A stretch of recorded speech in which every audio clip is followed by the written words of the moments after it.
मानहानि केस में सूरत कोर्ट से राहुल गांधी को सजा मिलने के बाद कांग्रेस विक्टिम कार्ड खेलने में जुट चुकी है। कांग्रेस का हर नेता राहुल गांधी को क्रांतिकारी साबित करने में जुटा है, लेकिन साथ ही साथ नरेंद्र मोदी के खिलाफ माहौल बनाने में ऐसे जुटा जैसे राहुल को सजा कोर्ट ने नहीं बल्कि खुद नरेंद्र मोदी ने दी। और इस बीच पूर्व अटॉर्नी जनरल मुकुल रोहतगी के बयान ने कांग्रेस की टेंशन को बढ़ा दिया।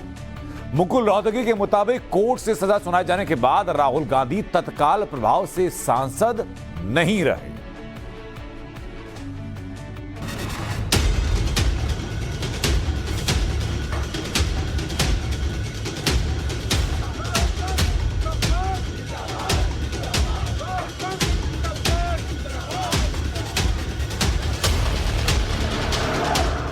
कहीं ट्रेन रोकी गई, कहीं सड़क पर टायर जलाकर मोदी सरकार के खिलाफ नारेबाजी की, तो कहीं पुतले जलाए गए और कहीं हाथों में राहुल गांधी के पोस्टर लेकर कांग्रेसी सड़कों पर उतरे, जमकर विरोध प्रदर्शन किया।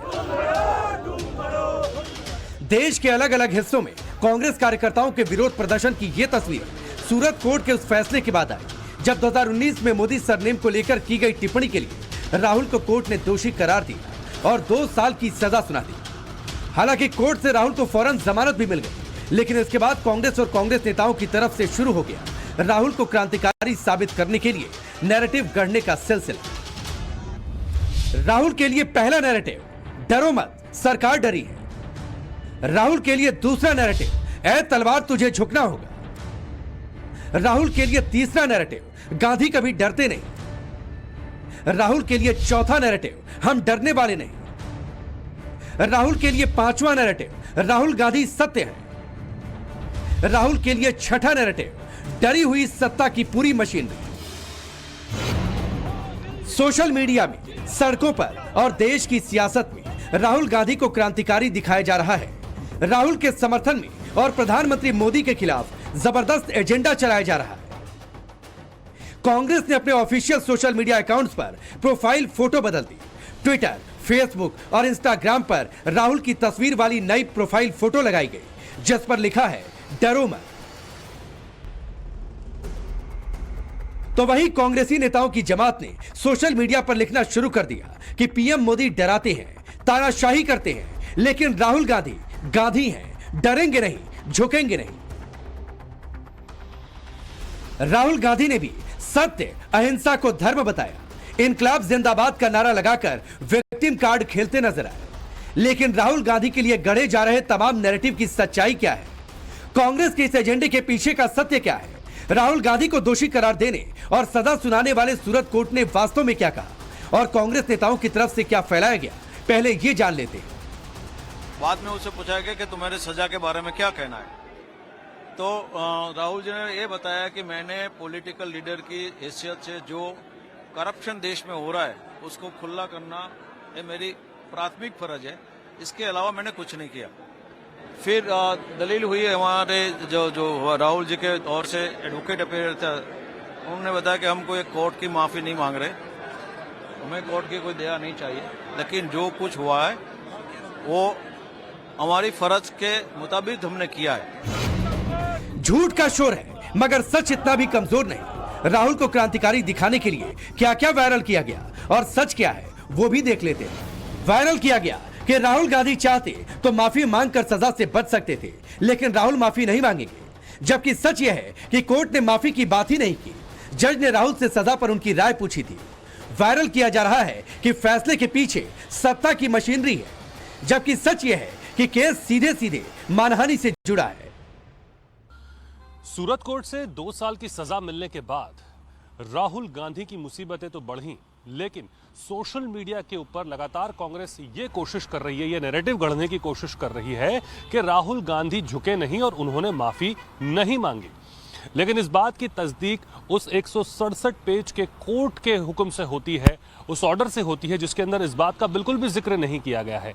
कोर्ट का ऑर्डर स्पष्ट तौर पर यह कहता था कि इसके अंदर ना कोर्ट ने माफी मांगने को कहा राहुल गांधी को, राहुल गांधी ने अपनी तरफ से यह बात जरूर रखी, उनके वकील ने अपनी तरफ से यह बात जरूर रखी, पर कोर्ट ने बिल्कुल भी इस बात के अंदर यह नहीं कहा कि राहुल गांधी माफी मांगे।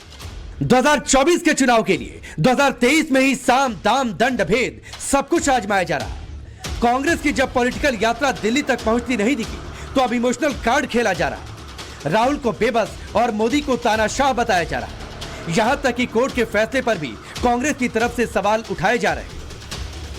आपने कहा इमीडिएट डिस्क्वालिफिकेशन, यानी कि सजा जैसे ही सुनाई इमीडिएट डिस्क्वालिफिकेशन, इसके लिए ऑर्डर निकलना पड़ता है लोकसभा या राज्यसभा जहां के भी सदस्य हो उनको एक ऑर्डर देना पड़ता है, या ये इमीडिएट अपने आप ऑटोमेटिक होता है? ऑर्डर देने की जरूरत नहीं है, कानून का इफेक्ट ऑटोमेटिक है। तो फिर जो 1 महीने में अपील की जो उनके पास ऑप्शन है, तो तब क्या होगा अगर ऑटोमेटिकली डिस्क्वालीफाई हो गए? हाँ देखिए, एक्चुअली डिस्क्वालिफिकेशन इज ऑटोमेटिक, लेकिन जब तक इलेक्शन कमीशन इसको नोटिफाई करेगी कि सीट खाली हो गई और दोबारा इलेक्शन होगा, तो नॉर्मली 20-30 दिन का टाइम होता है। इस तरह नहीं रिएक्ट किया जाता कि भाई कल के कल कर दिया जाए। दूसरे आदमी को टाइम है, 10-5 दिन में अपील हो, इसलिए this is how it is done. ऐसी कोई हबड़ तबड़ की बात नहीं है। अगर ये अपील दायर करें, अगले हफ्ते दायर करें तो सुनवाई हो जाएगी। लेकिन मुकुल रोहतगी साहब, इस वक्त संसद सत्र चल रहा है, कल भी संसद सत्र है, मंडे को भी है। राहुल गांधी क्या संसद के अंदर जा सकते हैं कि नहीं? देखिए, डिस्क्वालिफिकेशन तो ऑटोमेटिक है, तो सदस्य तो नहीं रहेंगे। ओके, वैसे आदमी मैं एक बार फिर से पूछ रही हूँ, वो आज सांसद है या नहीं है? कल सुबह वो लोकसभा के सिटिंग में जा सकते हैं या नहीं? डिस्क्वालिफिकेशन के तहत नहीं। कांग्रेस राहुल को देशभक्त और क्रांतिकारी के तौर पर पेश कर रही है। कांग्रेस नेता कह रहे हैं राहुल सजा से डरे नहीं, उन्होंने माफी नहीं मांगी और ना ही माफी मांगेंगे। लेकिन 10 मार्च 2020 को राहुल गांधी राफेल डील पर दिए अपने बयान पर सुप्रीम कोर्ट में बिना शर्त माफी मांग चुके हैं। चौकीदार चोर है बयान पर भी राहुल गांधी 14 नवंबर 2019 को हलफनामे में बिना शर्त माफी मांग चुके हैं। राहुल के इस माफी वाले कैलेंडर को देखकर अब सवाल यह बना है कि क्या राहुल इस मामले में भी माफी मांगेंगे? राहुल अपनी बात पर कितने दिन अड़े रहेंगे? सवाल यह भी है कि क्या राहुल की सांसदी खतरे में? 202 का इसमें सीधा उल्लंघन हुआ है। सूरत के मैजिस्ट्रेट ने जिस आसानी से इस मामले में आगे बढ़ोतरी की है और फिर निर्णय दिया है कोलार वाले वक्तव्य के विषय में, वो अत्यंत आपत्तिजनक है कानूनी रूप से और क्वेश्चनेबल है। आप जानते हैं कि कन्विक्शन के बाद सेंटेंसिंग, दंड के लिए अलग से हियरिंग होनी पड़ती है। वो अलग से हियरिंग ज़रूर हुई, लेकिन 15-20 मिनट की हियरिंग के बाद जो सबसे ज़्यादा सेंटेंस हो सकता है वो दिया गया 2 वर्ष का। क्या कांग्रेस पार्टी को इस पर भी परेशानी है क्या कि वो चाहते हैं कि राहुल गांधी को कंप्लीट फ्रीडम दिया जाए, वो गाली पढ़ते रहे? ये तो नहीं हो सकता ना। अगर देश में कानून का राज है तो कानून का राज चलेगा। सवाल यह भी उठ रहे हैं कि राहुल की सजा को लेकर आए फैसले के बाद क्या विपक्षी पार्टियां एकता के सूत्र में बंध जाएंगी?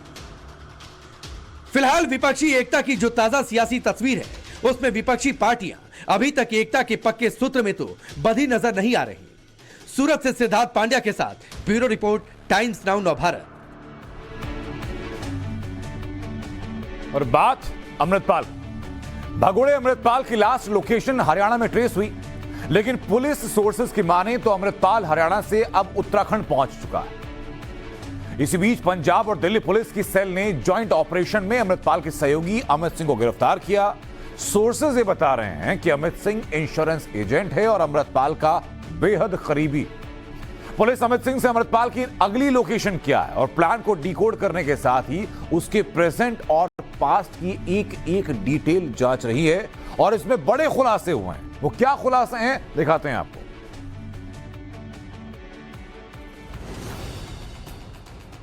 विजरदी पिछे पई है, कहती भी मेरे नाल विआह करा ला, भावें कंट्रैक्ट मैरिज करा ला।